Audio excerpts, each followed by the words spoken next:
When it comes to financial advice, your net worth should play a huge role in how you filter the information you're receiving. But how exactly do you do that? I've learned that blindly following generic advice can lead to poor financial decisions, and today, I'm going to share the method I use to filter out noise and focus on strategies that actually align with my financial goals and mindset. Now, you've probably seen a ton of videos telling you to invest in what you know or diversify your portfolio. That's all well and good. But when your net worth isn't just a few $1,000s anymore, things start to get more complicated.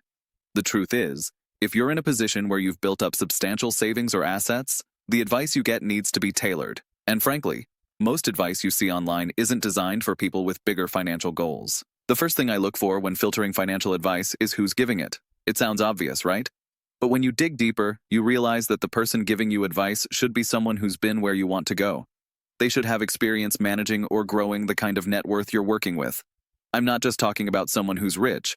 I'm talking about someone who's been through the challenges that come with having a sizable amount of wealth and the complexities of managing it.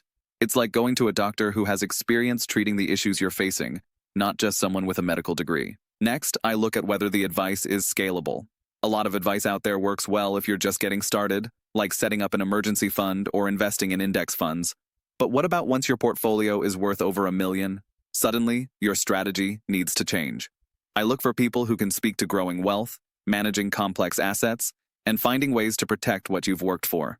This is where things like tax strategies, estate planning, and even the use of trusts become vital, and not all financial experts will touch on those topics. I also consider whether the advice is aligned with my risk tolerance. I'm sure you've seen videos about getting rich fast or high-risk, high-reward strategies. But here's the thing. When you're sitting on a bigger pile of assets, your focus shifts. It's no longer about multiplying your money in a crazy way. It's about preserving it and making sure you're not losing it on a bad bet. So, I filter out advice that seems overly risky or speculative. I want strategies that are sustainable and reduce volatility, especially in markets that can be unpredictable. Another key thing I look for is transparency. Many financial experts are incentivized by affiliate commissions or sponsorships from financial products. I'm not saying everyone with a sponsorship is a bad source, but it does create potential bias. That's why I only take advice from people who don't have hidden incentives or who are upfront about their potential conflicts of interest. If someone is telling me to buy a certain stock or use a particular investment platform, I want to know why they're recommending it, without any agenda. The final thing that has made a huge difference in my financial decisions is the emphasis on long-term strategy. When your net worth starts hitting a certain threshold, it's no longer about quick wins.